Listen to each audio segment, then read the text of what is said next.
Hola y bienvenidos a el Podcast del Agua. Soy Daniel Herrero y te voy a acompañar en esta emocionante aventura sonora. Estoy encantado de darte la bienvenida a este primer podcast en español dedicado al fascinante mundo del agua. En el episodio de hoy entrevisto a la gran Miriam Brusilovsky. Miriam es Bachelor of Science y Master of Science en Ingeniería Química y tiene también una maestría en Administración de Empresas, MBA, todos del prestigioso Technion Instituto de Tecnología de Israel, y es la actual Technical Director en IDE Technologies Ltd. y participa en la Israel Desalinization Society. Para que nuestros oyentes se centren, IDE Technologies, fundada en 1965 en Israel, es líder mundial en soluciones de tratamiento de agua y desalinización. La empresa desarrolla, construye y opera plantas avanzadas para clientes municipales e industriales enfrentando desafíos globales de escasez de agua con tecnologías innovadoras y sostenibles. En esta entrevista vino, como ya está siendo habitual, Laura, la copresentadora del podcast, ya con imagen, para conocer a Miriam y formularle una pregunta para completar el cuestionario. No te pierdas la entrevista porque Miriam es una persona que explica las cuestiones complicadas con una gran magia y además te va a encantar la cantidad de anécdotas que nos cuenta. Arrancamos el podcast del agua.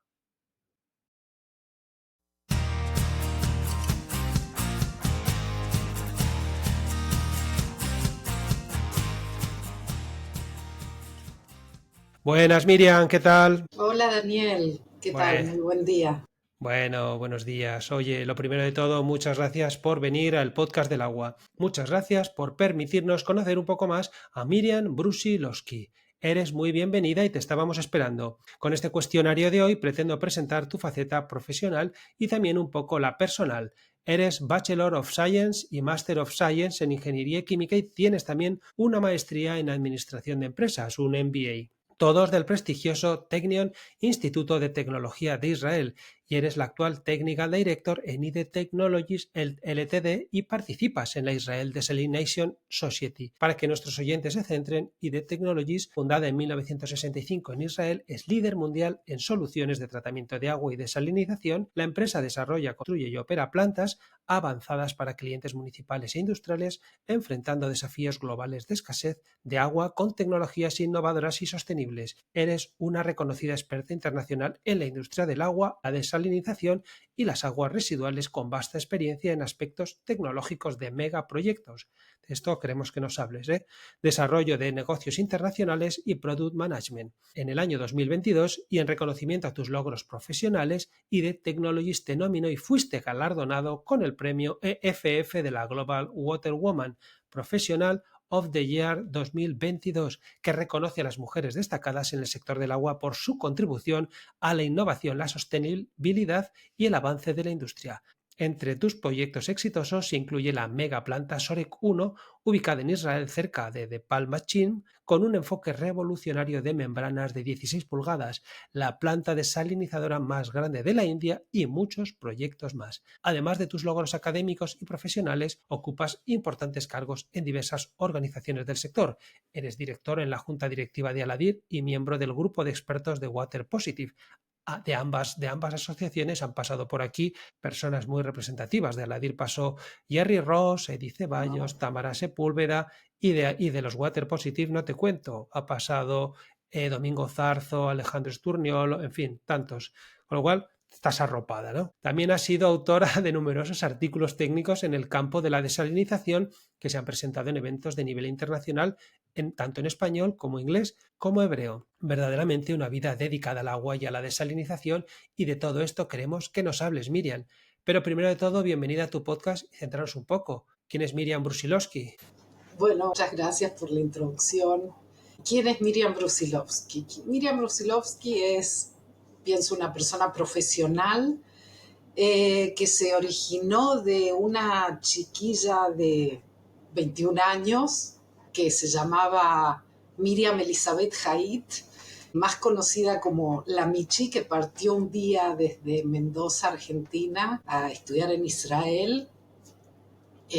Logró convertirse en ingeniera química, formar una familia con un compañero inigualable y 3 hijos que son el amor más grande y el orgullo más grande que tiene, y que casi toda su vida profesional se ha dedicado a temas de tratamientos de aguas, realmente desde el inicio de mi vida profesional. Esa es Miriam Brusilovsky. Qué bueno, qué bueno. Y además, esto que ahora te pregunto, queremos que nos cuentes un poco, porque como he dicho en la breve introducción, tú vives en Israel, ¿no? Queremos que nos cuentes un poco sobre Israel, su cultura, sus paisajes. Es que eres la primera que pisa este podcast y se pone delante del micrófono de allí. Entonces, cuéntanos un poco qué es lo que más valoras de tu tierra y qué crees que deberíamos conocer mejor sobre ella. Miriam, antes de entrar a saco ya con el Ah, cuestionario, cuéntanos. y bueno, es complejo como cuando tú dices mi tierra, porque en realidad yo nací en otra tierra y una tierra que es muy, muy amada por mí, la provincia de Mendoza y toda la Argentina, pero como la vida nos lleva, el destino nos lleva para otros lugares, digamos, formé mi vida luego de mi niñez que la pasé en Argentina, en este país. Eh, para mí es un país alucinante, que fuera de su historia y su belleza natural, porque es tan pequeño y tiene miles de paisajes únicos y especiales, como zonas verdes, el Mar Muerto, o lo que sea la antigua Jerusalén. Lo que más me impacta de este país es el pueblo. Israel es la única verdadera democracia en el Medio Oriente. Me impacta que es un país pujante, creativo, que los restos de un semisocialismo le brindan seguridad a sus habitantes en los temas de salud y otros temas. Eh, el pueblo de Israel tiene una gran carga de responsabilidad sobre su espalda, sobre sus hombros. Un ejército del pueblo que es para defender al pueblo. Nunca creo que este último año lo pude sentir en carne propia. Eh, eh, en este año, esta gran hecatombe que ha sido, digamos, creo la más grande vivida por el pueblo judío desde el Holocausto, Ujú. pero un país y un pueblo siempre al pie del cañón en temas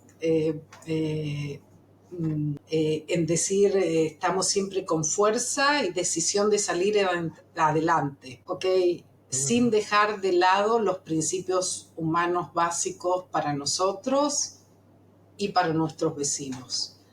Eh, Eso es mi manera de ver a Israel. Qué bueno.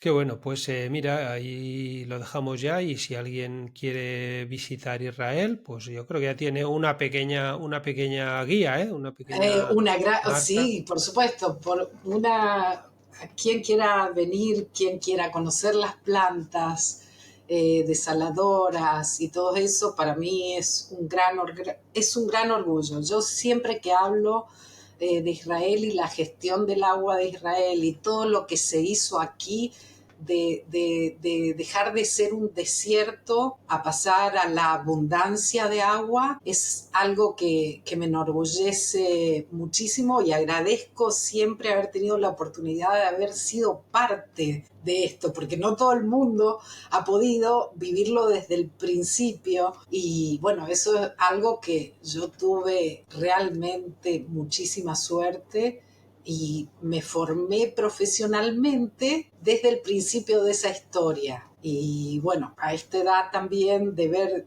que todo se realizó y que Israel pasó a ser un líder en el tema del agua, eh, eh, ¿cómo se dice? Ejemplo, ¿sí? Para otros países, me da mucho, mucho orgullo. y a mí me llenó la vida profesional, me armó una vida profesional que la he disfrutado totalmente. Que ahora te pregunto, ¿no? Porque aunque un poco nos has dado ya una pincelada en en tu primera respuesta, y ahora con esta que ya nos estás diciendo, que es el país del agua, ¿no? Del sector del agua, pero es obligatorio preguntarte, Miriam, ¿por qué dirigiste tu vida profesional al sector del agua? Si Mira, estamos hablando aquí, claro.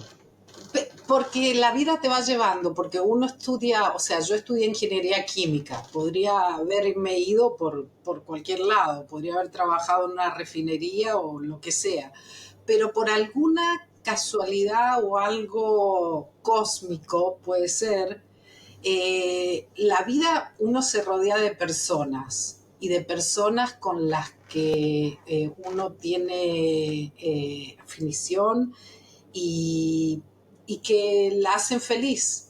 Y una de esas personas fue un profesor mío del Technion que se llamaba profesor David Jasson, que fue una eminencia en los temas del agua, y por alguna razón siempre hubo un cariño muy grande. Tú imagínate que yo llegué a los 21 años a un país, no era que se hablaba inglés, se hablaba hebreo. O sea, yo tuve que aprender a escribir, yo no sabía escribir las letras cuando yo llegué. Y yo pasé en esa facultad de ingeniería química mis primeros años y creo que cada una de las relaciones que tuve fueron realmente críticas para lo que fue mi capacitación y mi desarrollo como profesional fuera de eso. Y esta persona, el profesor Jasón, tuve que hacer con él un proyecto en el primer título, en el BA,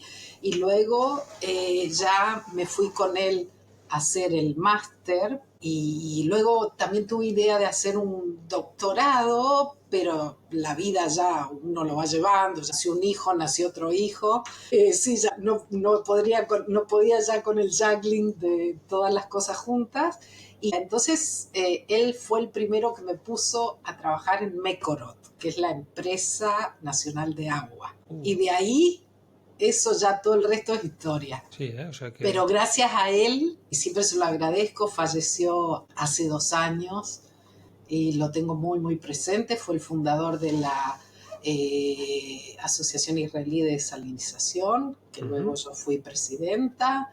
O sea, la vida nos va uniendo, nos sigue uniendo. Qué bueno. Oye, pues le dedicamos este episodio, ¿eh? Si te parece, al Sí, profesor David Jasón, claro, seguro, hoy sería hermoso. seguro que sí, seguro que sí. Venga, pues hecho.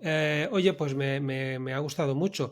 Y es que casi siempre hay alguien por ahí que es el que nos lleva un poco, ¿no? Nos va guiando. Bueno, pues oye, continuando con lo que has empezado ya, que eres, para empezar, tienes un BSc y un MSc en Ingeniería Química, así como una maestría, aunque la verdad que esto no es no está tan relacionado con la ingeniería, ¿no? Pero tienes un MBA, todos del Tecnión, ¿no? Que has comentado. Cuéntanos un poco si todo esto te ha ayudado en tu vida profesional, cómo era la formación del Tecnión, si era como es que aquí en este podcast nos hemos lamentado muchas veces que lo que sí que la mayoría de las universidades tienen es que tienen una buena calidad en cuanto a enseñanza, pero en la parte más tirando a la Práctica. profesional práctica, cogea un poco. Allí en el Tecnión, ¿cómo es? ¿O es como en todos sitios?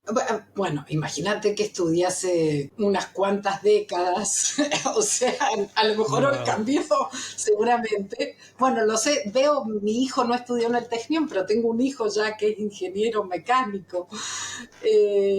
Sí, y yo creo mucho en la educación. Yo creo en la educación y en la formación formal. Pienso que es verdad que no te educan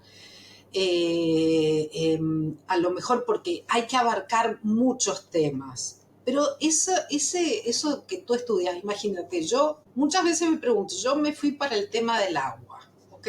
Me fui tratamiento de agua. Digo, ¿cuántas de todas las ecuaciones esas?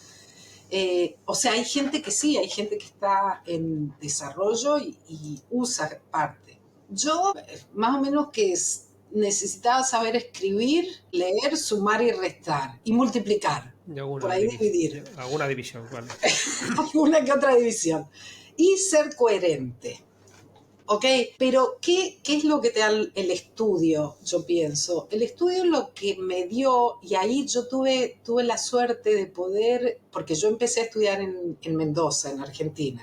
Yo hice 2 o 3 años y tuve la suerte que cuando llegué al Technion, que era un monstruo, no sé, una de las academias más importantes del mundo, y me reconocieron todo lo que yo había estudiado. Mira. Sí, pero tuve la oportunidad de estudiar en Argentina, otra vez hace muchas décadas, y estudiar en Israel. Y en Israel el approach era mucho más práctico. Por ejemplo, casi no había que desarrollar temas teóricos. No tenía por qué comprobar cómo se llegaba a una ecuación tal y tal de memoria. La memoria casi no existe. La mayoría era libro abierto, los exámenes eran al libro abierto y era de resolver problemas. Y yo tengo que decir que ahí yo vi una gran diferencia. Yo no sabía cómo hacerlo al principio. Yo podía recitar el libro de memoria, pero no sabía solucionar los problemas. Y eso creo que fue algo muy importante, que me dio muchas armas para luego salir y entendí que ser ingeniero es tratar de resolver un problema, no saber todas las teorías y todo, sino que saber ir y ver cómo buscar la solución. Y luego el MBA lo hice porque soy curiosa, porque me volví muy curiosa durante los años. Y fuera de eso entendí que hay mucha gente que sabe hacer la parte tecnológica de tratamientos de agua y les confío. Y me di cuenta que hay gente que tiene que saber venderla. Y no siempre el que vende entiende la tecnología y el que entiende la tecnología no sabe venderla. Y yo soy una persona que le gusta a la gente, que le gusta conectarse con la gente y le gusta mucho la tecnología, pero como que no tenía certificación. Entonces en un momento dije, bueno, si hago un MBA, voy a adquirir más, ¿cómo se dice? Tools, instrumentos Herramientas, sí. herramientas para poder moverme. Como todos los que hicimos MBA sabemos, no hay exactamente algo claro que tú recibes del MBA, pero sí hay otras cosas. Yo lo hice a una edad, yo lo hice como a los 47 años, creo que fui la mujer más adulta que hizo MBA en el Technion hasta esa época. O sea, en esa época ya me veía súper adulta y hace muchos años que lo hice. Y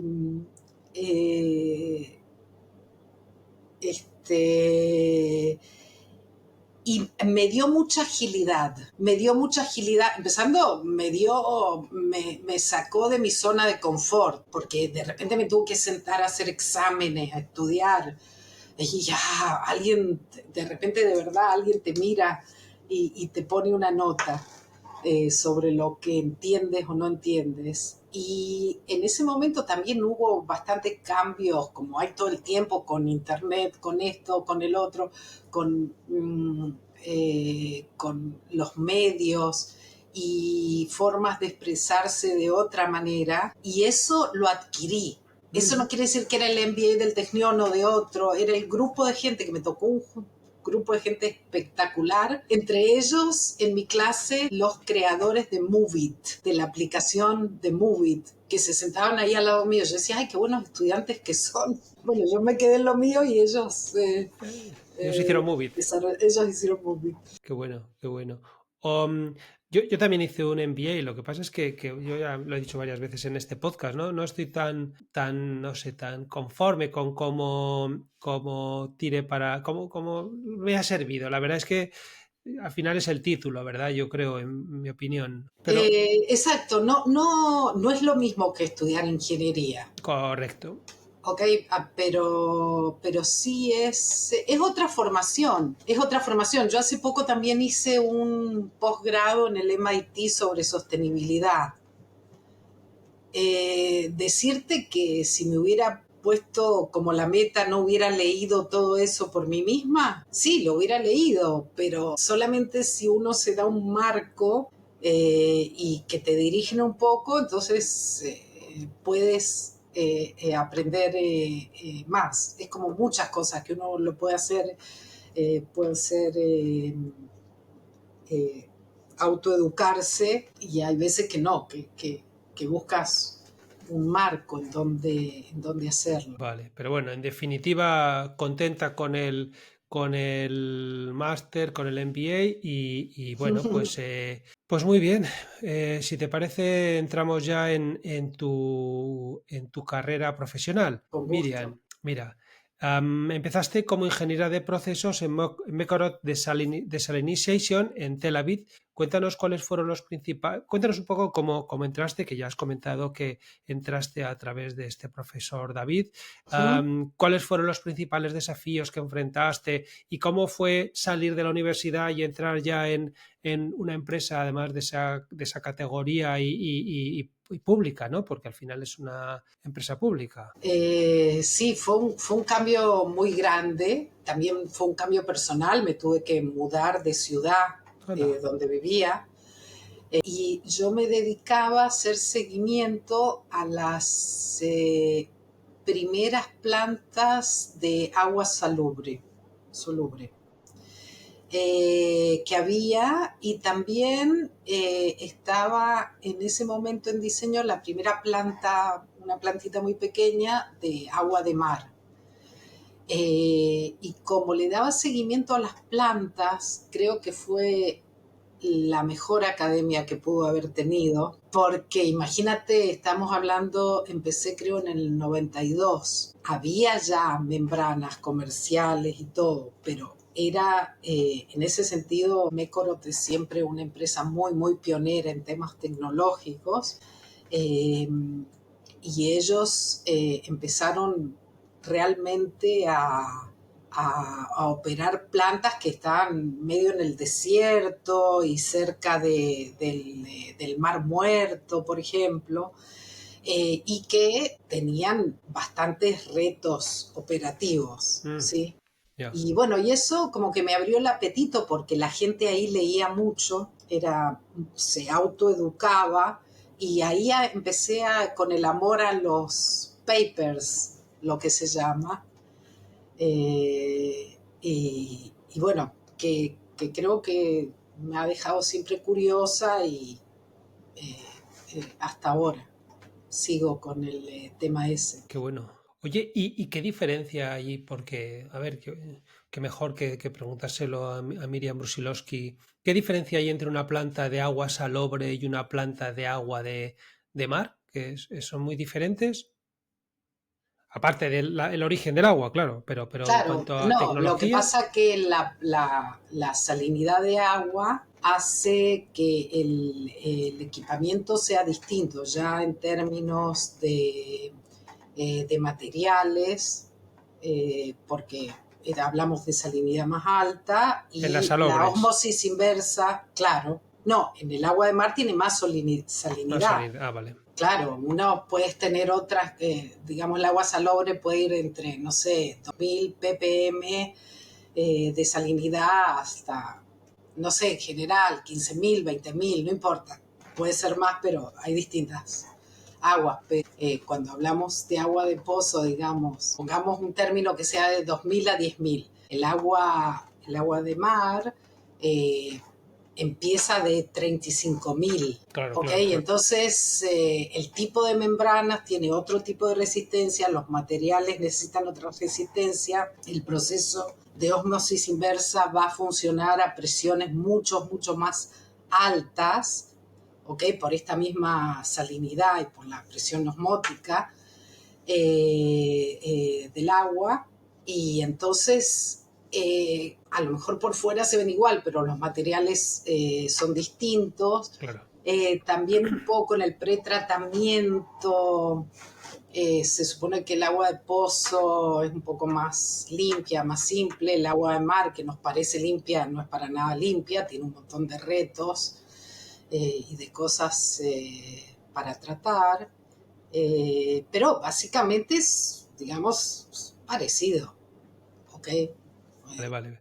Pero No, no, esas era son las un poco por diferencias. curiosidad, pero efectivamente, como has comentado, más sencilla la desalinización. El agua salobre. No, y Va. a veces también tiene sus retos porque tiene minerales raros que se Ah, pueden precipitar dentro de la membrana que no hay en el agua de mar. Cada una tiene sus retos. cada uno tiene sus cosas. Vale, vale. Ujú. Bueno, pues nada, perfecto. Irán saliendo cositas por aquí, así que te iremos preguntando, aunque salgan un poco del cuestionario, es que ya sabes que no, un experto aquí es para hasta la última. También oye, cuéntanos un poco, háblanos de que estuviste en Dow, qué Ok, proyectos desarrollaste y en quizás, realidad yo no estuve en DAO, sino que fue en uno de los trabajos que tuve, creo, después que nació mi tercer hijo.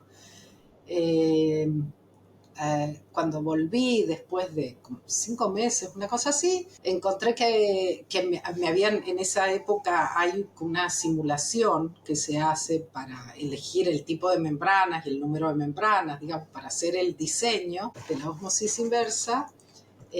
Y eh, me lo había dejado un chico, en esa época se usaba disquete, imagínatelo. Yo cuando vuelvo el primer día a la oficina, digo, ¡ay, Dios mío, no le devolví el disquete! Porque había que devolverlo aparte, no te lo podías dejar. Entonces le hablé al chico, que él trabajaba con el representante de DAO en Israel, y me dice, bueno, pero lo mismo no te hagas problema, lo mismo yo me estoy yendo de la empresa. Entonces digo, ¿cómo te estás yendo de la empresa? Y entonces digo, ¿y están buscando a alguien? Bueno, así fue como llegué a esta empresa que era la representante de todo Dow Chemical en Israel, una empresa súper seria, una empresa familiar, pero muy, muy seria, que me permitió trabajar con Dow como si fuera casi, por lo menos me daban la sensación de que era parte de Dow. Y esto sucedió gracias otra vez a individuos que pasaron a ser amigos. Uno de ellos, uno de los cuales que yo siempre leía sobre él en estos papers que leía en Mecorot, que se llamaba Jorge Redondo. Mucha gente lo conoce. Él falleció lamentablemente muy joven, a los 70 años, hace ya unos cuantos años, y fue mi gran amigo de la carrera y juntos fuimos de la mano. Él es de origen argentino, vivió en Alemania más de 30 años, fue de los pioneros en el tema de las membranas de ósmosis inversa, y fue un gran compañero y con él juntos y otra gente querida de Dow, pero él principalmente, fuimos, te diría, los arquitectos de la solución membranal que luego se implementó en la primera mega planta de Israel, que usó membranas Dow. mm, La primera mega planta del mundo, 40.000 membranas. hola. Imagínate que cuando yo vendía membranas, y yo en un año vendía 200, estaba wow. O sea, era un logro Y, extraordinario, y te llaman para pedirte 40.000. que no me llaman para pedirme 40.000.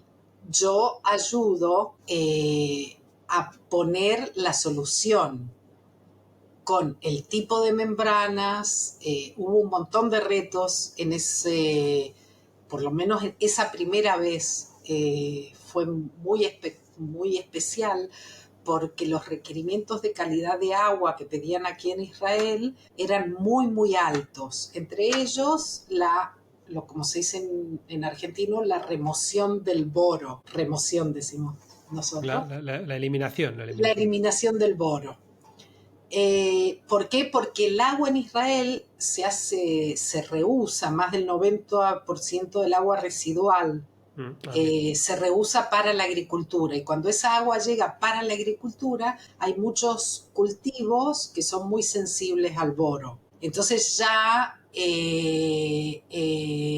eso era un tema, y el otro tema era que la misma agua desalinizada que tuviera boro, que había pasado en la primera plantita esa que había hecho Mecoroten y Lata, ahí se dieron cuenta que algo pasaba con los cultivos y empezaron a culpar al agua desalinizada, y no, era que en otros tipos de agua no hay tanta concentración de boro como hay en el agua de mar. Y segundo, nadie sabía cuánto las membranas eliminaban o no el boro, porque el boro también es como un ion muy especial que pasa la membrana, también, a no ser que tenga una formulación Específica. química de acuerdo al pH, no te voy a aburrir con toda la teoría, y hubo que desarrollar todo eso. O sea, no lo desarrollé yo, lo desarrolló Dow, pero yo fui su vocera. Ok, también iba ahí con un disquete en esa época. Mira, Ese era qué bueno, el, qué bueno. el arma de esa época. Y por qué aparece tanto boro en las depuradoras? ¿Porque viene con el agua ya de Porque origen o porque de alguna no, una manera... porque, ok, si tú desalas agua de mar Ah, y haces solamente una sola etapa, te queda boro. Luego ese boro, ¿no es cierto?, va a la ciudad, luego ese agua pasa a la a depuradora. la depuradora. O sea que lo que tienes en el agua de origen va a llegar a la depuradora. Está En claro, sí, este sí, caso sí. el origen es el agua desalinizada. Luego, las desaladoras se agrega, o sea, el ser humano en su consumo de químicos agrega boro al agua. Hay un montón de químicos que agregan detergentes y otras cosas que agregan boro al agua, Vale, con lo cual empeoran con todavía lo cual más. empeora. Lo mismo la salinidad sube en las depuradoras. Entonces, esa fue la visión de aquí, de la autoridad de agua, de decir, nosotros queremos un agua súper, súper limpia, lo más limpia posible, también en cloruros, también en salinidad y también en boro. De ahí que es tan complejo el tratamiento ese de ósmosis inversa, que es en multietapas. Está claro. Vale, vale, vale. No era una curiosidad, pero si llega en origen a las casas y sin duda va a llegar a las depuradoras. Vale, vale, vale. Muy bien, oye, pues oye, ahora pasamos ya, si te parece, a la compañía que estás actualmente, ID Technologies, que es una empresa que es conocida por sus innovaciones en desalinización y tratamiento de agua. Y por aquí ha pasado también otro ID Technologies trabajador, que es el mismo Carlos Mm. Folksi, que pasó por aquí también. Fue el primero que salió con imagen, así que el que lo quiera ver, simplemente que vaya hacia atrás unos cuantos capítulos y lo verá también. Oye, Vale la pena, sí. vale la pena. Bueno, pero Carlos habló mucho sobre Acades, que es como para él es una especie de hijo, ¿eh? Es Me su encantó baby, cuando, sí. y va a pasar por aquí también otro grande, Alberto Crese, también que el actual presidente de Acades. Oye, pero ¿podrías compartir alguno de los proyectos más destacados en ID Technologies en los que has trabajado? ¿Qué impacto han tenido? Cuéntanos sobre todo los grandes proyectos y tal Ah, que habéis bueno, pasado. en realidad IDE tiene muchos grandes proyectos porque en Venga, pues Israel cuenta, hay cuenta. 7 plantas desaladoras que fueron Ajá. las plantas que se tomaron en cuenta para el Plan Nacional de Desalación, Mm. y de ellas 5 IDE las construyó y las opera o las operó. O sea, hay parte que empezó a operarlas y luego vendió, digamos, el assets, esa es la concesión. Pero es como mirar a cada uno de tus hijos, no sabes cuál es el mejor. Todos tuvieron lo suyo. Para mí, otra vez, yo te digo, la planta de Ashkelon fue importante, aunque yo no era de IDE, pero yo tuve el placer de ver algo excepcional que era la profesionalidad, creatividad y el coraje, que no era un coraje ciego, era un coraje basado en la seguridad esa tecnológica que tiene una empresa que aunque no haya no haya implementado cierta tecnología anteriormente, cuenta con todas las armas para estar seguro que eso va a funcionar. Eh, y yo recuerdo que yo venía, te digo, del tema de las membranas, que yo en eso miraba solamente eso, y cuando llegué a IDE, empezar a trabajar en un proyecto, se estaba empezando a trabajar en la propuesta para SOREC 1 o SOREC, y desde los trabajos marítimos, marinos, el intake, la toma de agua, la descarga, empezando aprendí un montón de términos que desconocía totalmente. Y yo venía también, sí, sabiendo de muchos temas de químicos, entonces pude entrar mucho en la parte del pretratamiento. Y me acuerdo en una de las primeras reuniones que el vicepresidente de tecnología me preguntó, bueno, Miriam, bienvenida, qué bueno que tenerte aquí, ¿cómo te sientes? Y yo le contesté, me siento como en un parque de diversiones, porque me fascinaba todo lo que me impresionaba, cada cosa me llamaba la atención, todo quería aprender, y sigo aprendiendo con colegas que es un honor compartir proyectos con ellos, en realidad son amigos de la vida, y bueno, cada uno de los proyectos de IDE es una obra de arte tecnológica. Perdón que sea, a lo mejor suena medio mal, pero lo digo a lo mejor porque porque me gusta esa tecnología. No, pero si estás tan orgulloso, yo cuando estoy orgulloso de algo, es como lo que dices tú, es un hijo, estás orgulloso de tu hijo, hablas bien de él, no vas a decir, no, es que esta tecnología, no, me parece estupendo, y de hecho ahora te quiero preguntar un poco, pero antes de pasar a que nos hables sobre pues tipo las megaplantas como la de Sorek 1, etcétera, etcétera, etcétera. Me gustaría terminar ya con tu parte más profesional, que es con Fluence, que estuviste un par de Uh-huh. añitos allí, una empresa que está especializada en soluciones descentralizadas y sostenibles para el tratamiento y reutilización del agua con presencia en varios países. Cuéntanos cómo fue tu experiencia en esta compañía y cómo es que entraste allí. En realidad yo no entré a Fluence, yo entré a un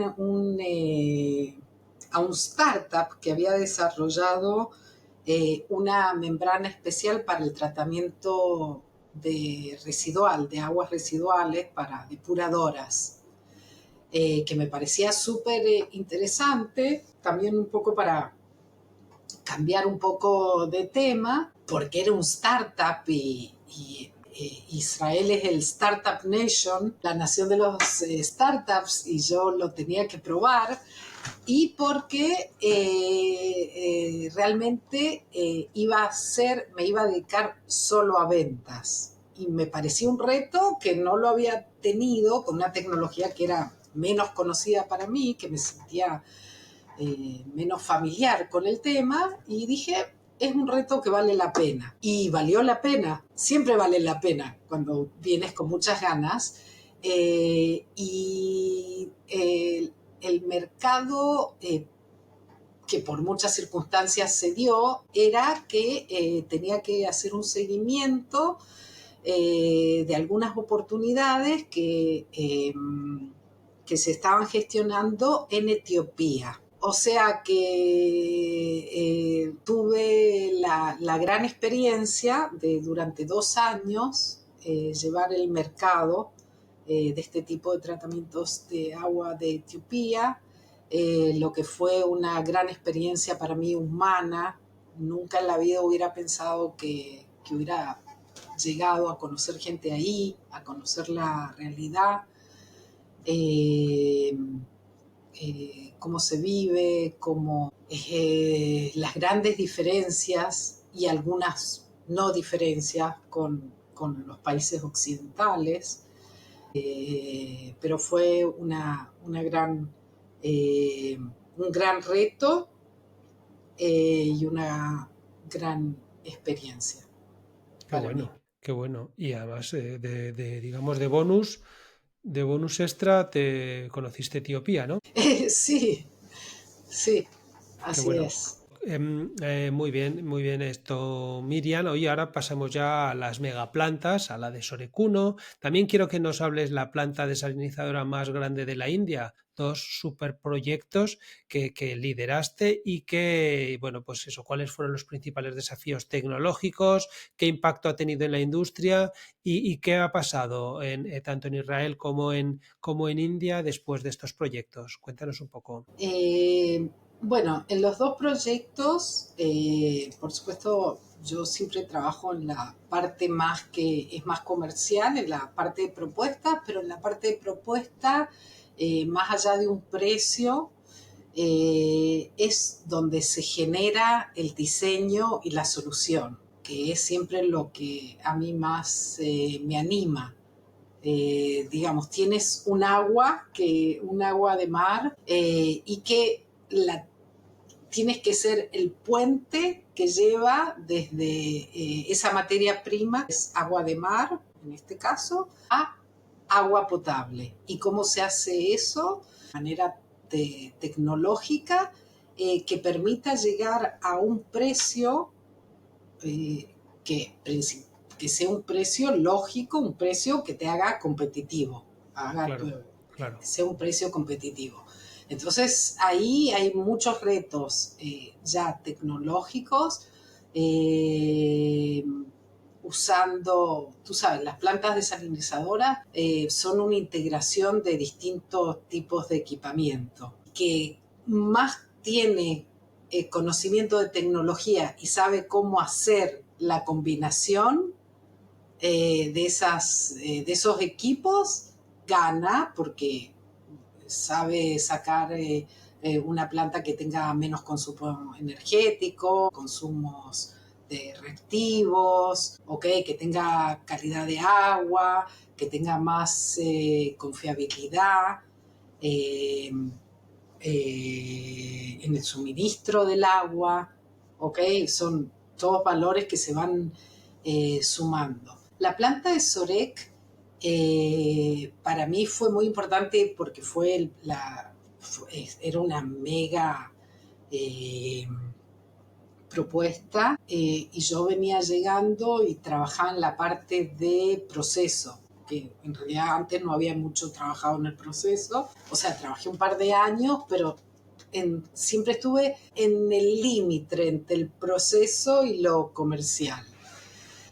Y eso fue increíble, todas las obras que se aprendió, que hubo que hacer ahí, desde túneles de kilómetros dentro, dentro del mar y fuera del mar, hasta la planta desalinizadora, que son 2 kilómetros de túneles. Imagínate una tubería que te trae por gravedad el agua de mar y otra tubería que se lleva la salmuera.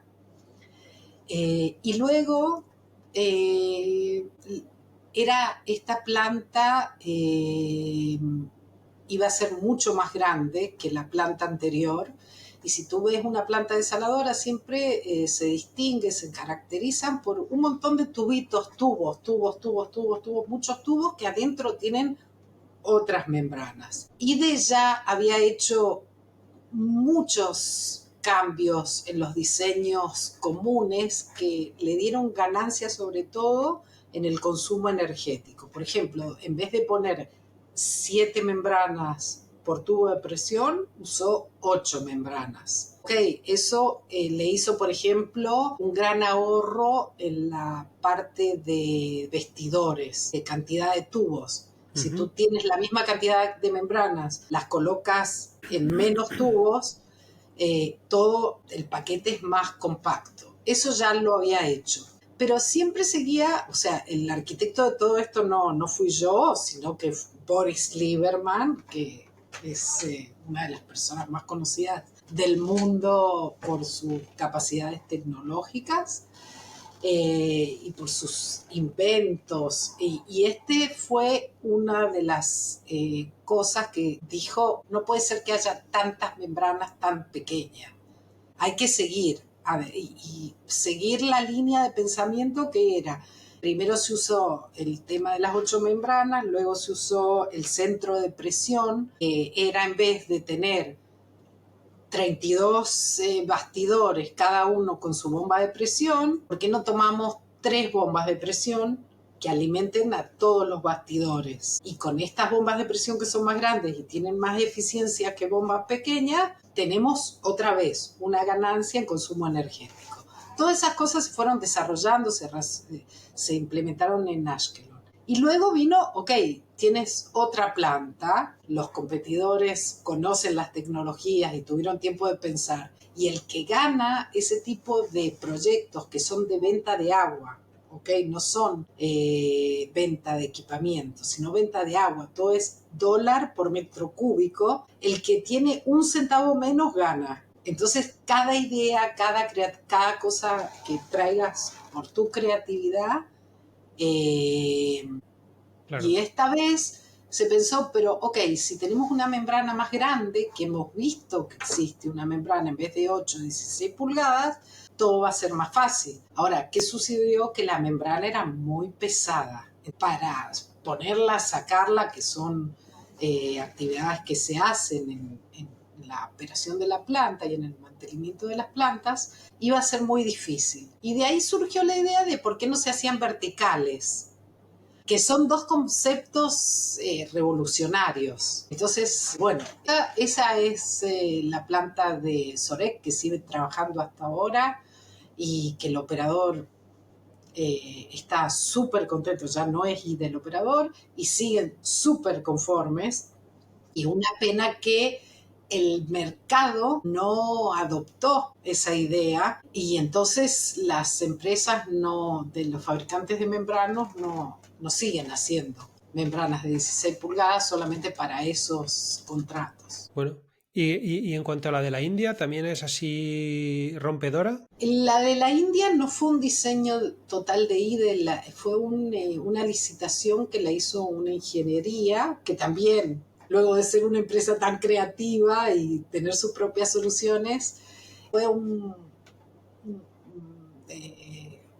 adaptarse al diseño que había hecho esta empresa de ingeniería y luego, por supuesto, con muchos detalles que trajo IDE de mejoramiento. Eh, Ahí el reto era la calidad del agua del mar. Tú sabes que el agua de mar en la India, por muchas razones, por el tema de tratamiento de depuradoras, de todo eso, están muy, muy contaminadas. Entonces hubo que instalar digamos, un pretratamiento multibarrera, con más o menos que tenía todas las tecnologías que existen en el mundo de pretratamiento, todas fueron ahí. Y la planta sigue operando hace muchos, muchos años. La planta que le suministra agua a Reliance, que es la refinería más grande de la India. Eh, entonces, sí, es una planta emblemática también para IDE. Qué bueno, pues muy interesante y claro, con esas megaplantas y con esos megaproyectos, digamos que se aprende de todo. Muy bien, pues oye, ahora quiero preguntarte sobre dos sitios donde estás metida o muy metida, ¿no? Quiero preguntarte por Aladir y por los Water Positive. Por Aladir, si Ujú. te parece, empezamos por Aladir, ¿no? Que eres directora de la junta directiva. Cuéntanos un poco, que ya han pasado, como decía, han pasado por aquí varios miembros de Aladir y van a seguir pasando, ¿eh? Ha pasado Jerry Ross, el presidente actual de Aladir. Pero bueno, cuéntanos un poco cuáles son las iniciativas más importantes en que has colaborado tú personalmente. Cuéntanos un poco cómo ves la idea de Aladir, qué te parece, cómo, entiendo que muy bien, ¿no? Pero cuéntanos. Y bueno, la DIR es una asociación muy, muy valiosa. Como su nombre lo dice, es la Asociación Latinoamericana de Eso es. Desalinización Y reuso de agua. y Reuso de Agua, que en realidad contempla la difusión de las tecnologías para el tratamiento del agua y el crecimiento de la industria de tratamientos de agua en toda Latinoamérica. Entre sus actividades, su actividad principal es, como digo, la difusión que se hace por medio de congresos y por medio de otros medios existentes, webinars, etcétera, pero presenciales los congresos, que yo creo que son muy, muy importantes.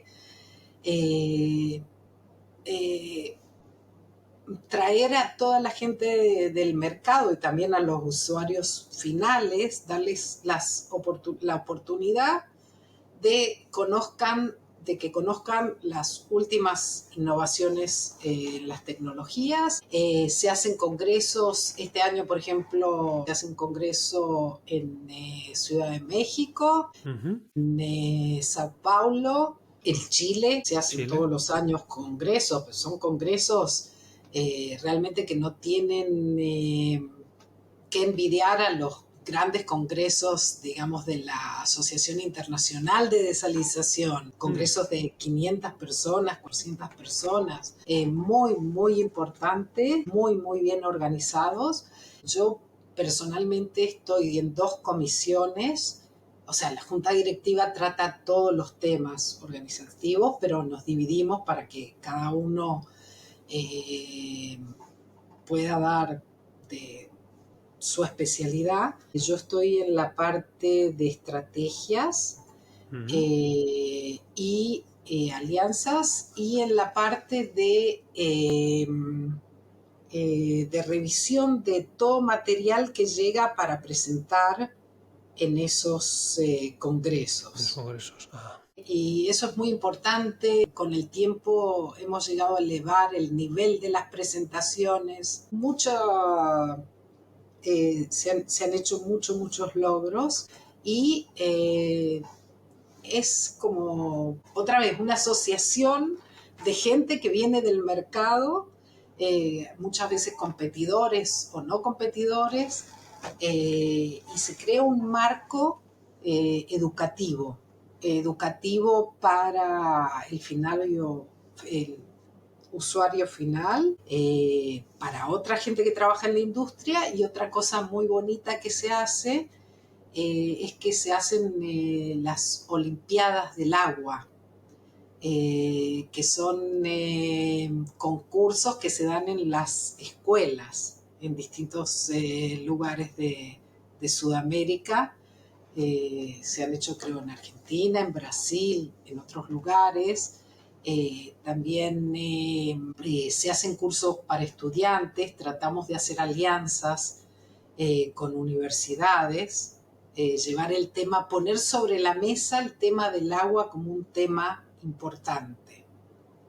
¿Okay? Siempre se habla, no sé, de la sostenibilidad, de la energía, y a veces se olvida un poco el tema de tratamientos de agua. Y se necesita gente que haya estudiado, se necesita tener innovaciones, mejorar la tecnología, o que todo sea cyber y high-tech y todas esas cosas. Y para eso Bueno. se necesita que la gente vaya a estudiar esos temas, que no toda la gente va a estudiar esos temas. Qué bueno. No, no, ya te digo que Aladir está haciendo una labor soberbia precisamente en todos esos aspectos y el trabajo con las nuevas generaciones. No, no, nos encanta y somos muy, muy amigos de Aladir. Oye, y Miriam, cuéntanos cómo crees que va a evolucionar Aladir en los próximos años y cuál crees que van a ser los logros de esta asociación y un poco cuál va a ser la diferencia que va a aportar Aladir. Lo que tiene Aladir es que tiene la visión general de toda Latinoamérica, Claro, que no es poco. ya. Aladir también colabora con las otras asociaciones locales de cada país, pero le suma. A veces le trae también, le trae de su experiencia de cómo hacer la difusión. Eh, yo creo que se van a ir uniendo más países. Se podría a lo mejor hacer más congresos, lo que pasa que es muchísimo muchísimo, muchísimo trabajo. O sea, muy pocas asociaciones que hacen tantos eventos de este tipo en un año. Fuera de eso está un evento que es un curso de capacitación que se hace En Alicante. en la Universidad de Alicante.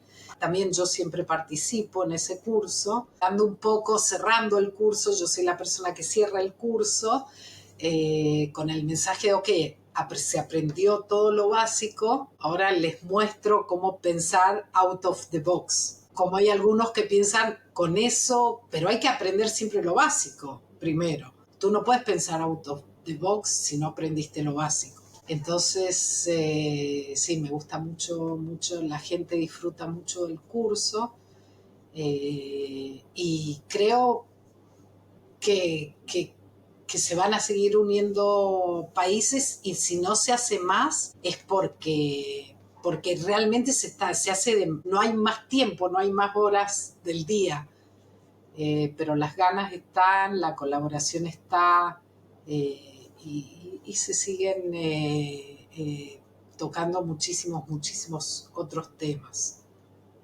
Qué que bueno. van a contribuir al todo el mercado del agua. Qué bien. Oye, y bueno, ahora yo creo que aún nos vamos a hablar un poco más de Aladir en algún momento de la conversación, pero oye, tenemos que hablar de los Water Positive, que también eres otro pilar fundamental de los Water Positive, como Daniel Strongone, Alejandro Sturniolo, la misma Paula Pérez, que también va a pasar por aquí. Domingo Zarzo, oye, cuéntanos un poco, que tú eres miembro del grupo, danos tu visión del grupo y cuéntanos qué proyectos e investigaciones destacadas has apoyado para promover la sostenibilidad y la gestión eficiente del agua. Cuéntanos también un poco la filosofía desde tu punto de vista, porque La tenemos la de los filosofía otros, es pero queremos la tuya también. ¿quieres preguntar de nuevo? Porque te corté, perdón. No, no te preocupes, La filosofía es la siguiente. Las empresas grandes, o vamos a empezar del principio. siempre. La filosofía es la siguiente. La sostenibilidad es hacer uso de los recursos naturales de una manera responsable, tal que esos recursos sigan quedando para las generaciones futuras. Ok, es muy básico, pero para mí no se puede empezar a pensar en eso sin salir, sin tener eso en cuenta. Ok, está claro que estamos hablando del desarrollo económico y humano de esa humanidad. Todos lo hacemos, todos necesitamos tomar agua, todos necesitamos agua para construir, todos necesitamos agua para hacer todo. Hoy en día todo, hasta la alta tecnología, hasta los data centers, digamos, cada clic que hacemos nosotros se está en la computadora, en el internet, de lo que sea, buscando, ¿cómo se dice? Con la inteligencia artificial que todos usamos, eh, necesitan agua. ¿Ok? Entonces, hay ciertas empresas que están dedicadas, ¿ok? A ese tipo de productos, unas alimenticias, Coca-Cola, Pepsi-Cola, todas, pero hoy no es solamente en agua que tú la ves, como la Coca-Cola, en algo líquido, sino en otras tecnologías. Todas necesitan agua. Ahora, ¿qué pasa? Ok, tú puedes decir, lo más importante en este mundo es el Internet, ¿ok? Entonces yo, para lograrlo, voy a sacar todo el agua que necesite de las fuentes naturales. Pero las fuentes naturales se van acabando, ¿ok? Estamos en una época de cambio climático que hace que haya zonas, haya cuencas que estén totalmente estresadas, lo cual, por un lado, ponen en peligro el funcionamiento de estas grandes empresas por las dudas que se queden sin agua, y por otro lado hacen que haya una gran crítica, son empresas públicas, y que haya crítica diciéndole, ok, empresas millonarias se están tomando todo el agua de la naturaleza.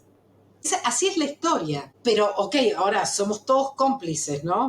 Todos tomamos Coca-Cola, todo, yo Ya. sé, ¿no?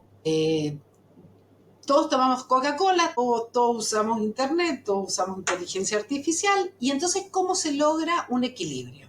Y ahí vinieron, por esa crítica y por todos los temas de responsabilidad corporativa, temas de sostenibilidad, estas empresas dicen, ok, vamos a tratar de ahorrar agua. Esos ahorros de agua empezaron optimizando sus procesos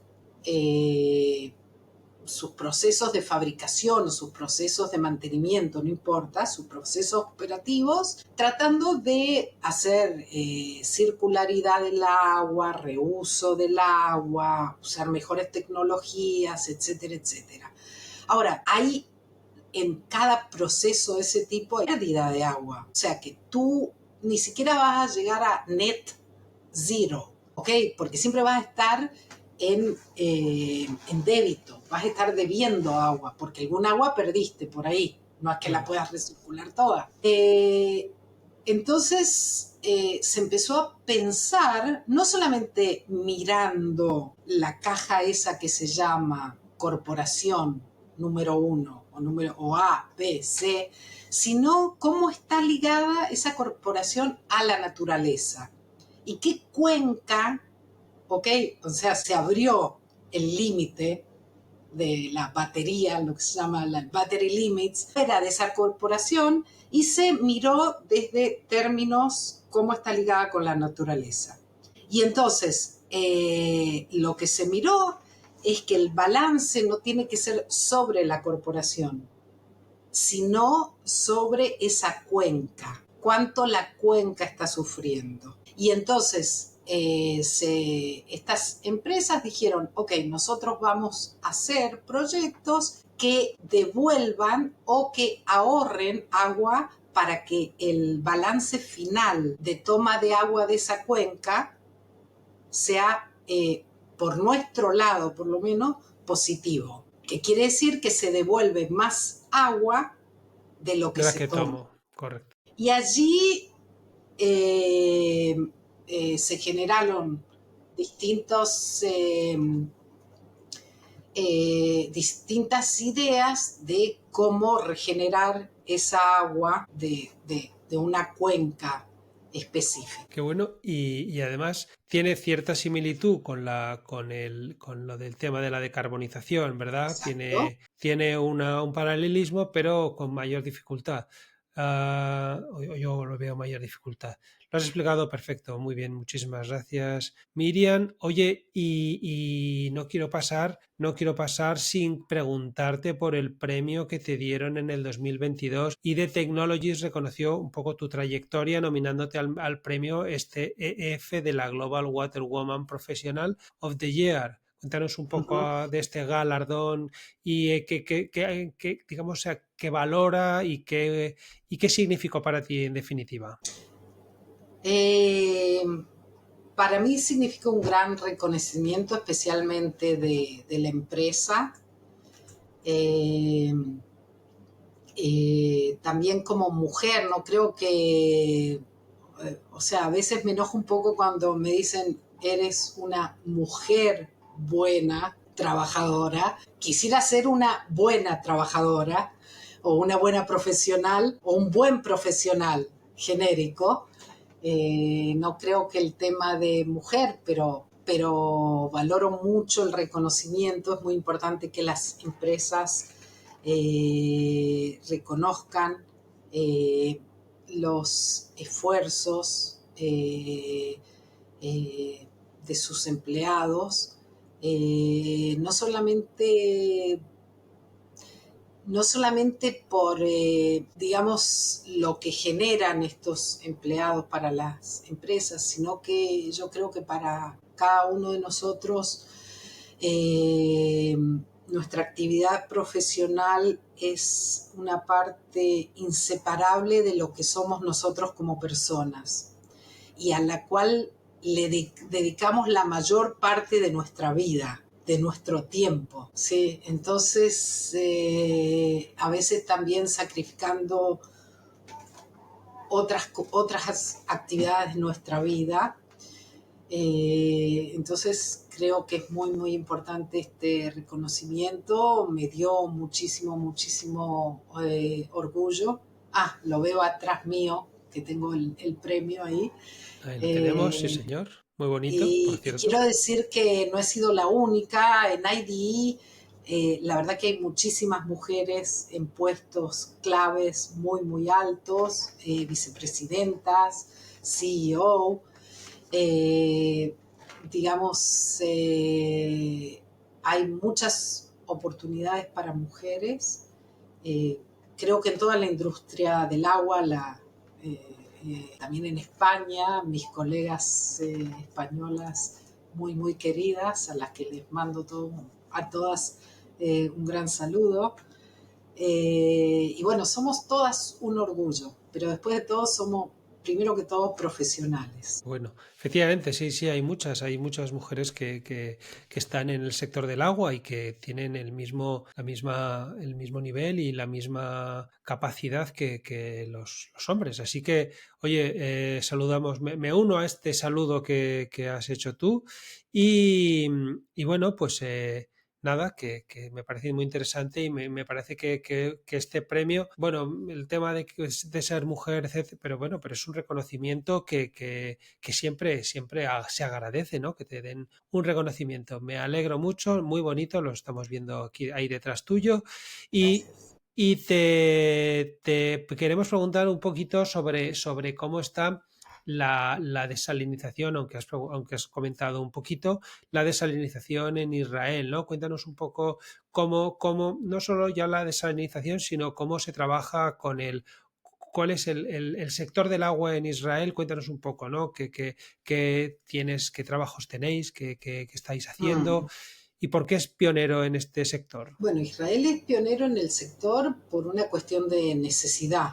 Sí, la verdad. Ok, la necesidad es la madre de, no sé, de la creatividad, no sé cómo es el Sí, sí, dicho, sí. en varios idiomas se dice, y Nosotros este es decimos, realmente. nosotros decimos a la fuerza Orcan, ¿verdad? Así que sí, ves, mira, fíjate, es una necesidad.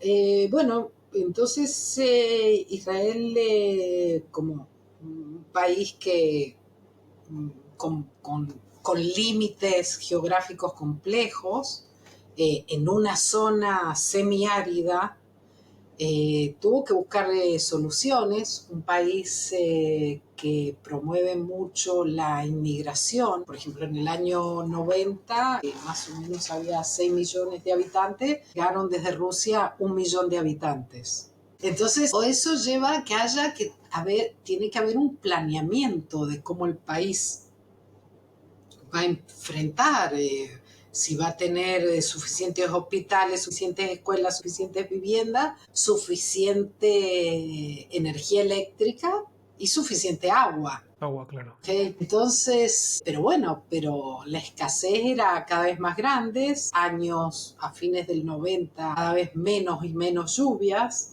y entonces se crea lo que se llama el plan de desalinización nacional. Y entonces el país ubica varios sitios a lo largo de la costa del Mediterráneo y dice, vamos a empezar a hacer ahora desalinización en gran escala.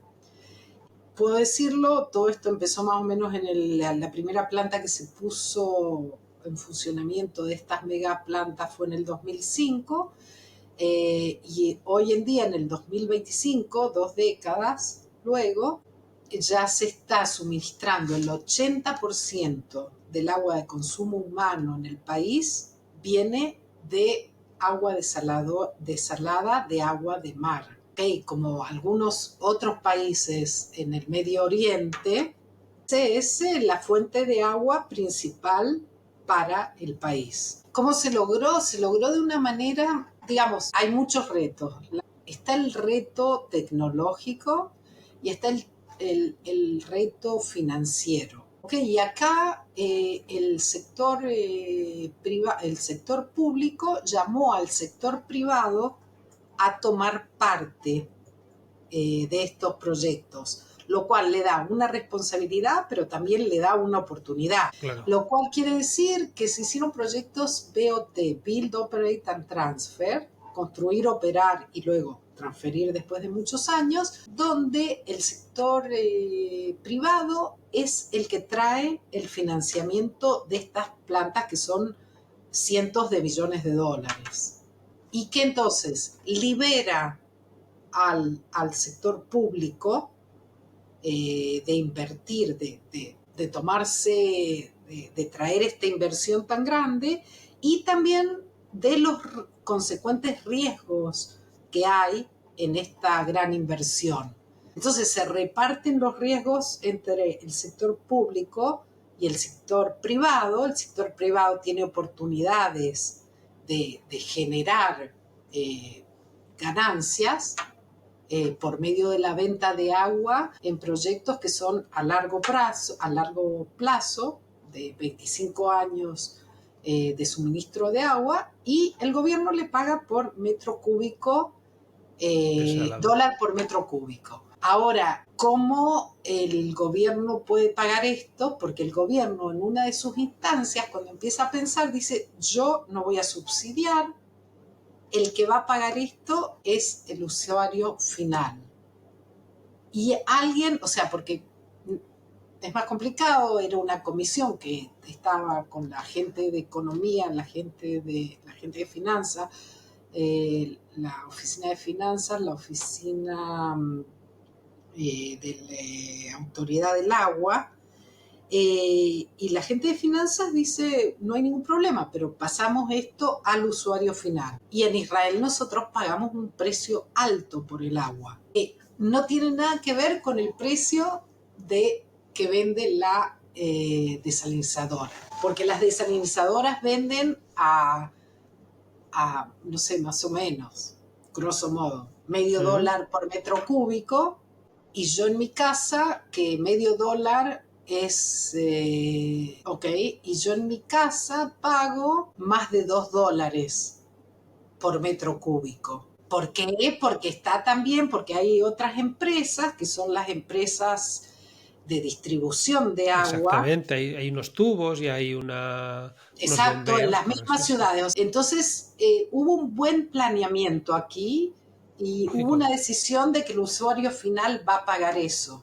Porque otra vez, ese es el reto, ¿quién paga esta tecnología? Y bueno, así funciona. Ese es el secreto del gran éxito del De sector Israel. de la gestión de agua en Israel. Qué bueno. Y una de las dudas que me parecen me parece relevante, ¿no?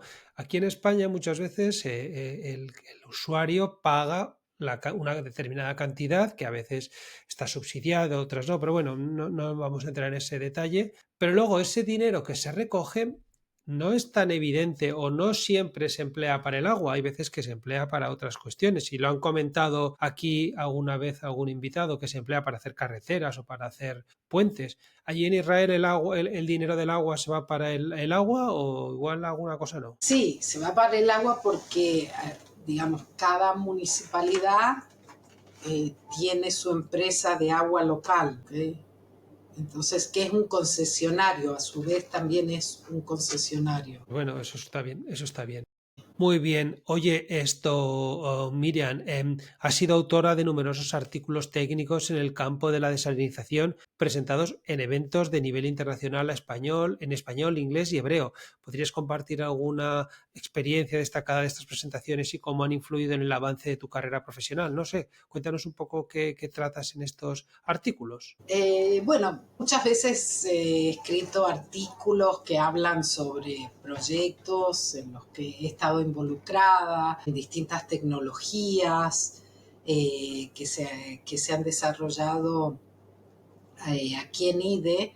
El último artículo que escribí es un artículo que realmente creo que también es fruto de toda la experiencia y de la visión amplia que tengo después de tantos años en el mercado. Y un poco tratando de entender cuál fue el impacto ambiental que han tenido las plantas desalinizadoras. Creo que fue una pregunta de concientización para mí misma, diciendo, ¿tú estás trabajando en algo que es bueno o no es bueno? Y simplemente lo que hice, el artículo se llama, a ver, déjame que lo voy a traducir, Israel como modelo de gestión de agua y de desalinización, o de responsabilidad nacional o algo así. Y lo que traje fue cómo los resultados del impacto ambiental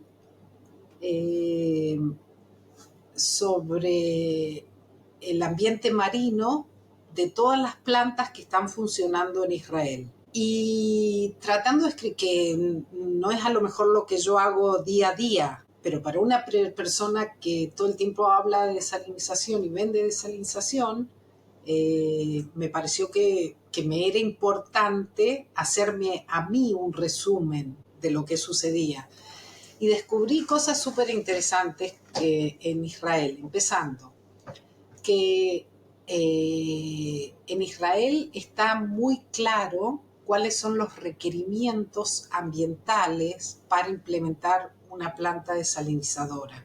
Parte se da durante la misma propuesta y parte se da cuando se empieza a construir la planta. Pero lo más importante de todo es que existe el seguimiento. Ajá. O sea, que esa es la parte que siempre, hablando de los P3, de las alianzas públicas privadas, que siempre se dice, no, pero la parte pública pierde el control, ¿ok?, sobre esas concesiones y ya el gobierno ya no sabe qué está pasando. Al revés, aquí sí se sabe, porque aquí el gobierno es el cliente y el cliente tiene requerimientos. Y fuera del requerimiento de cantidad y calidad de agua, también es importante qué es lo que está pasando con la parte ambiental. Entonces, la oficina ambiental, digamos, de Israel tiene un requisito de que 2 veces al año se hagan, no sé si ahora se me pasó el nombre, se realicen Auditorías. auditorías marinas sobre la cantidad de agua, sobre la calidad de agua del mar y sobre otro tipo de calidades de suelo, de granulometría, etcétera, etcétera. Y se hacen 2 veces al año. Y luego que son digamos, se hace por una empresa, por una tercera empresa, que saca un informe bianual.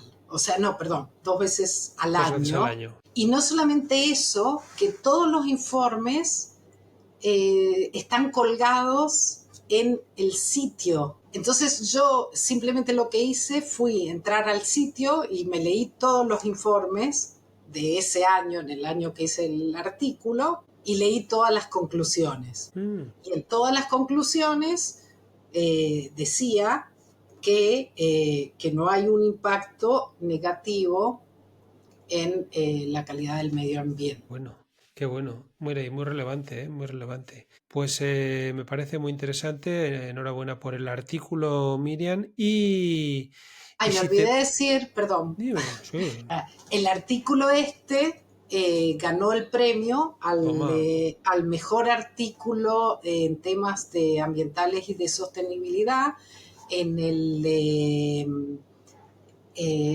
la conferencia de IDA de la Asociación Internacional de Desalinización, que es la empresa más importante del mundo, y ganó el primer premio en el 2022.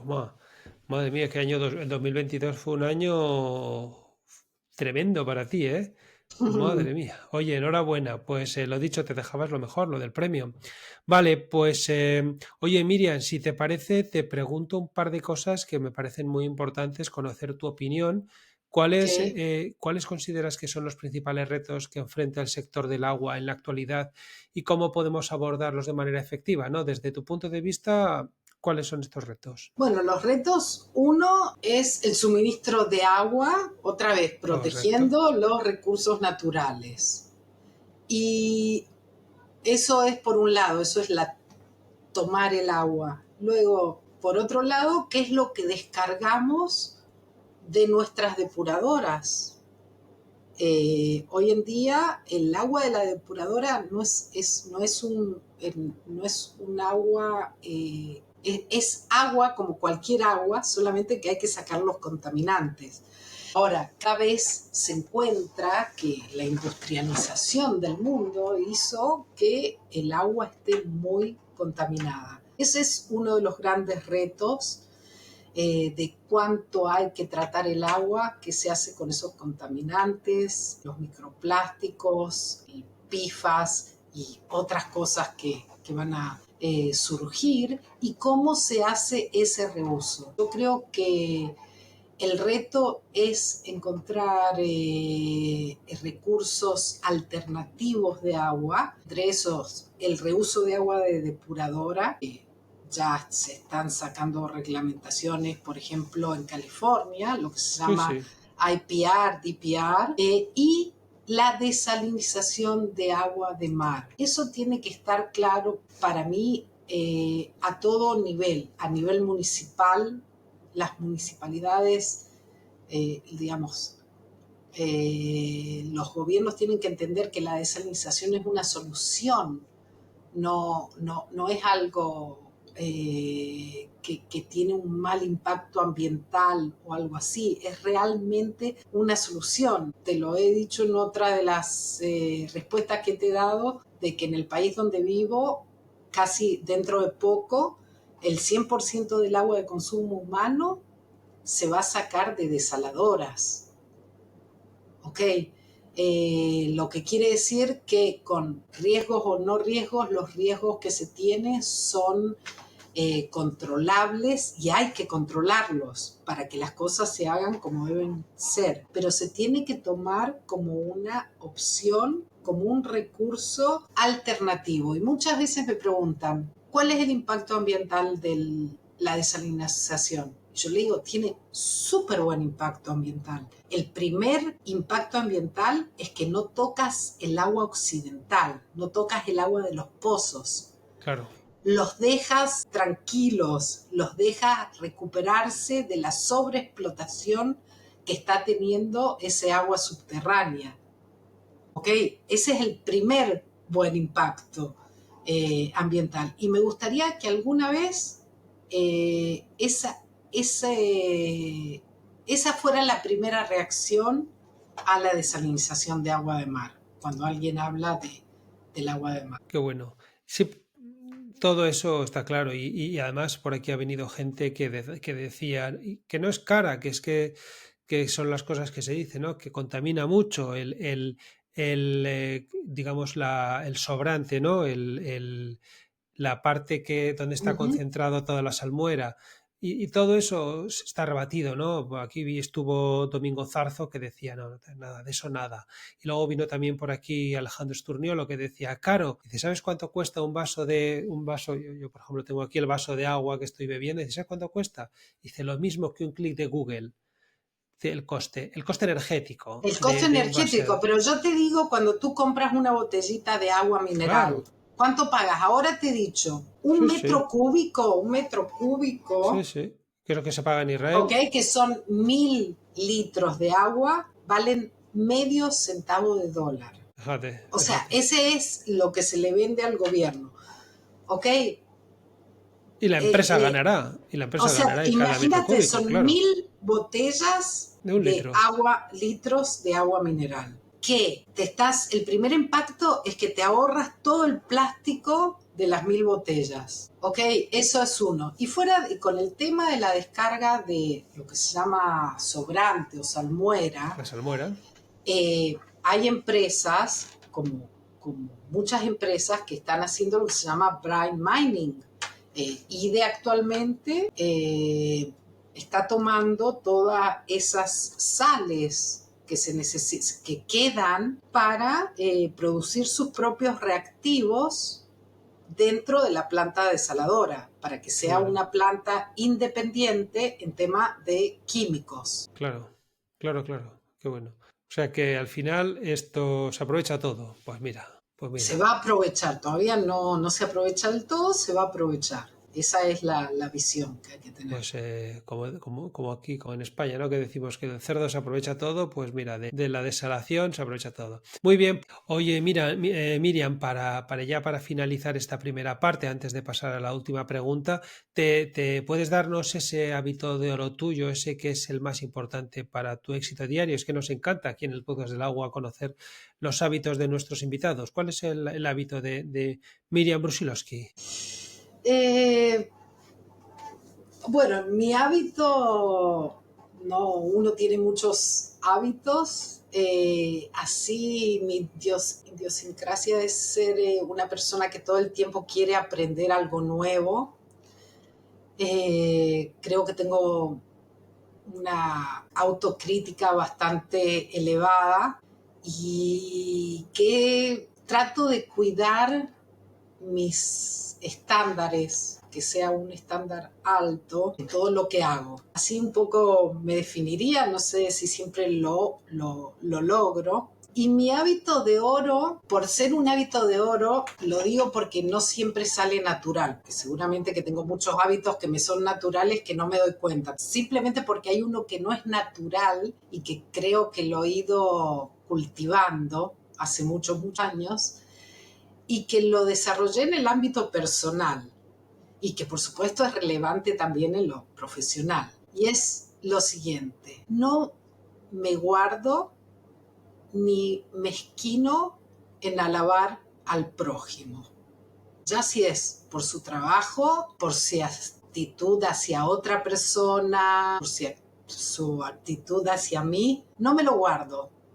Ok, como se dice en Argentina, no me guardo los piropos, porque creo que todos nos nutrimos de ese espejo que es, sin decir nos importa lo que otro dice, pero sí nos importa. Y si hay algo positivo que otra persona hace y yo le puedo dar el reconocimiento, lo hago. Y le sonrío, porque creo que cuando tú sonríes, el mundo te devuelve la sonrisa. Está claro que con las dos cosas te lo va a devolver el mundo. Pues me gusta mucho ese hábito y te agradecemos que nos lo hayas comentado.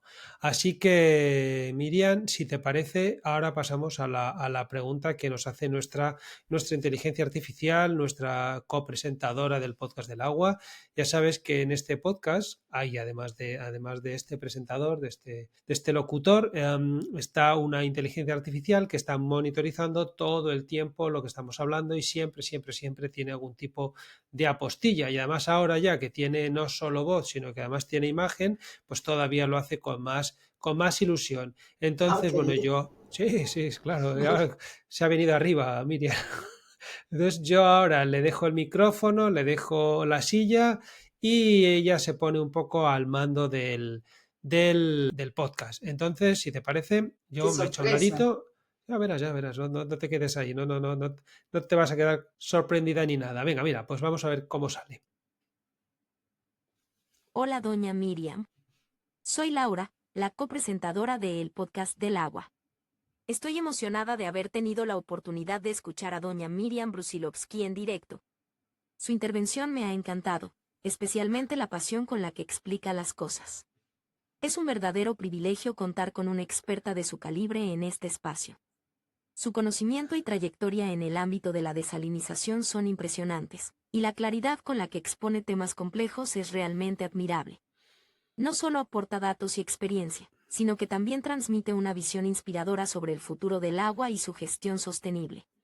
He estado muy atenta a todas las respuestas que ha proporcionado en la entrevista con Daniel, y he notado que ha compartido información fascinante. Sin embargo, me gustaría plantear una pregunta adicional que aún no ha surgido en la conversación y que, si lo permite, me gustaría hacerle como inteligencia artificial. Aquí va la pregunta.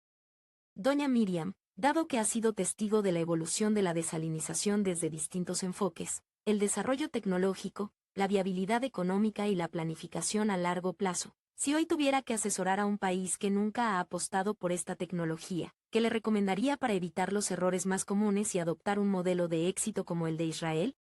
Le agradezco mucho su atención y estoy deseando escuchar su respuesta. Hasta luego. Qué bueno. Empezando, muchas gracias. Agradezco a la inteligencia artificial que piensa eso de mí. Luego de haber escuchado la charla, ella, como ves, tiene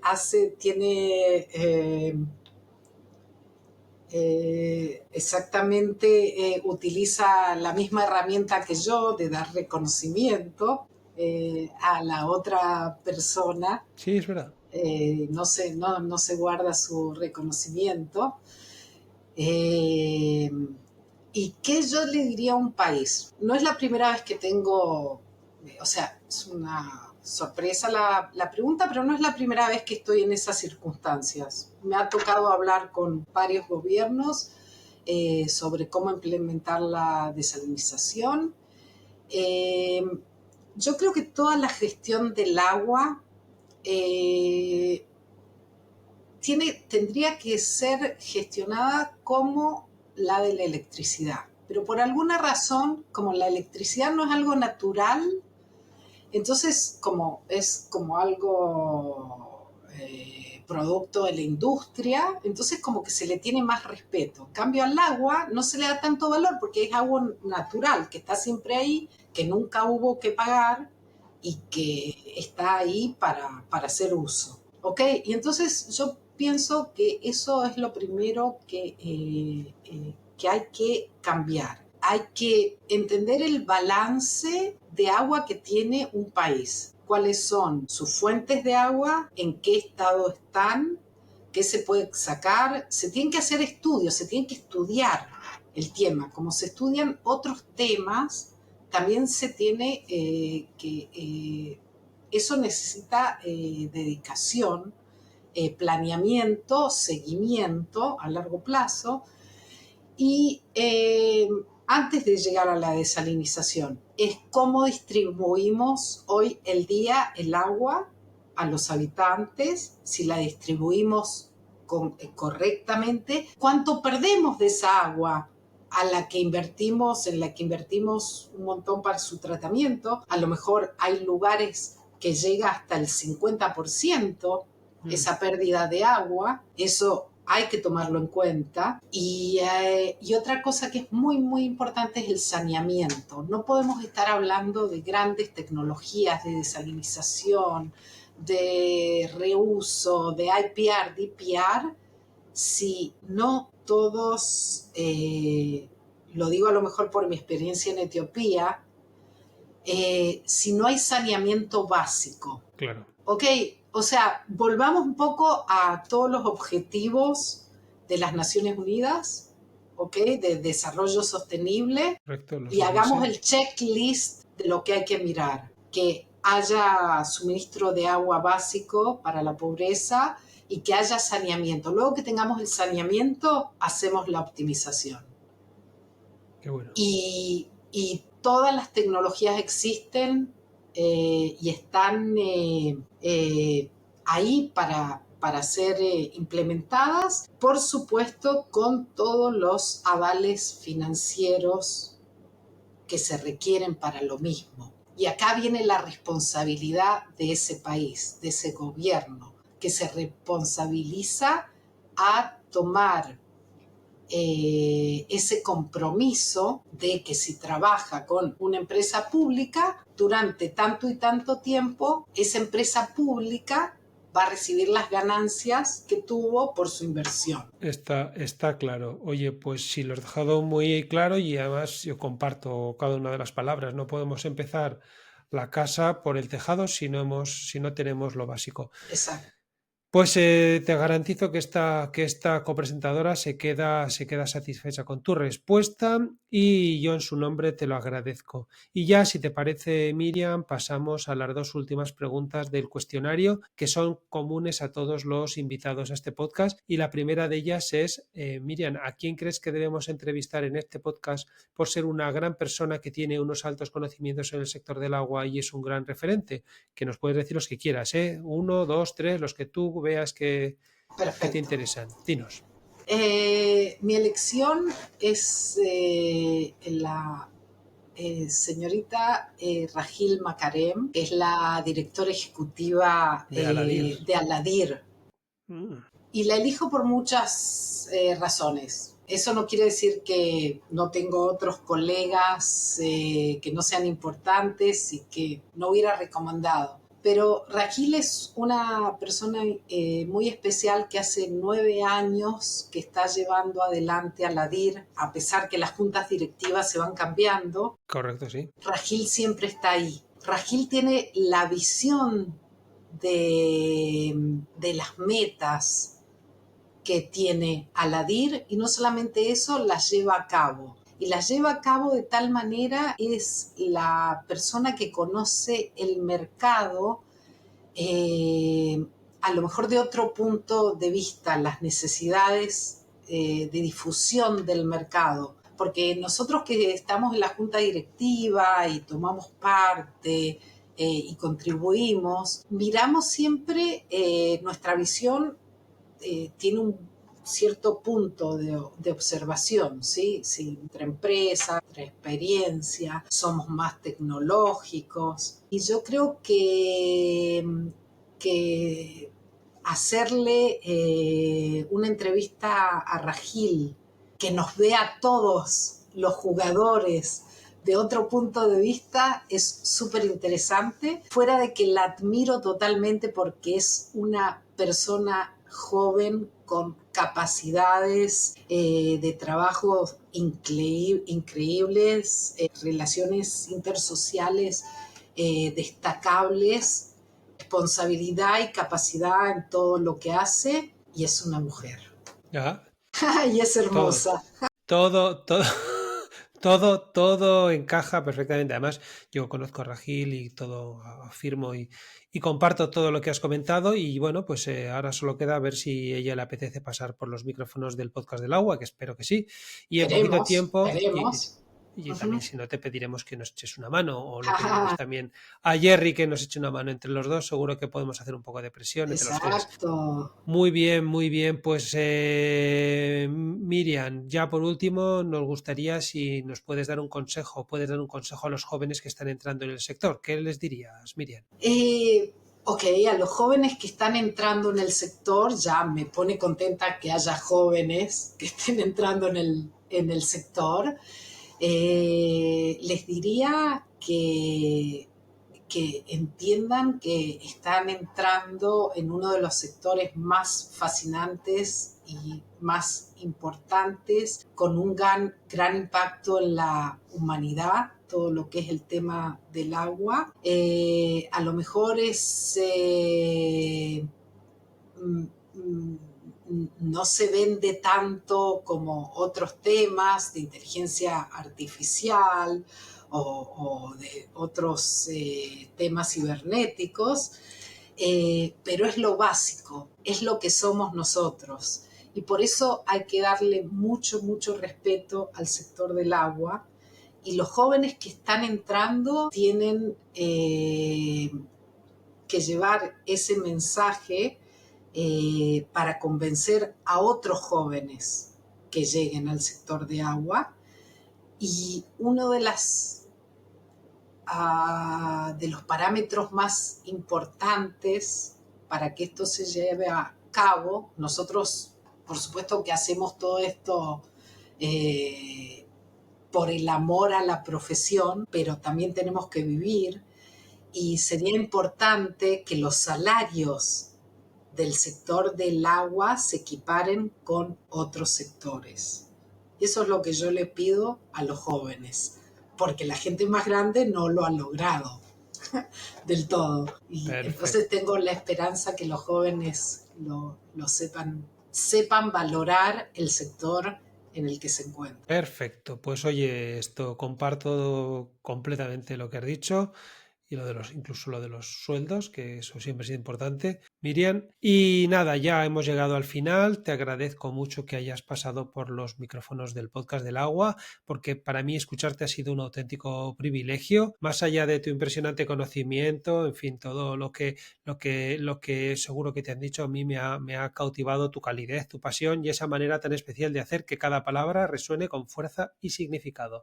De verdad que te lo agradezco. Wow. Te agradecemos de corazón. No, es verdad, te agradecemos de corazón que hayas compartido este ratito con nosotros y espero que tú recíprocamente hayas disfrutado tanto como he disfrutado yo. Totalmente. Muchísimas gracias por la oportunidad. Pues muchísimas gracias a ti, Miriam, y ha sido un honor tenerte con nosotros y esperamos volver a verte pronto en el podcast del agua. Y mucha suerte con esta iniciativa tan importante que estás llevando a cabo.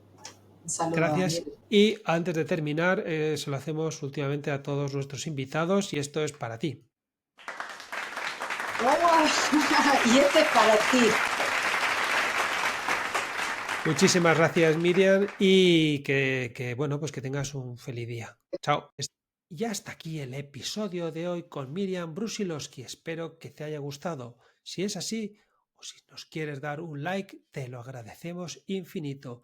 Yo sigo aquí hasta el próximo episodio, donde te traeré otro invitado de la más altísima calidad. Si quieres contarme algo, en mi correo electrónico daniel.herrero.marin@gmail.com y si no, por redes sociales estoy siempre, siempre, siempre activo. Gracias por tu atención. Nos escuchamos. Namaste.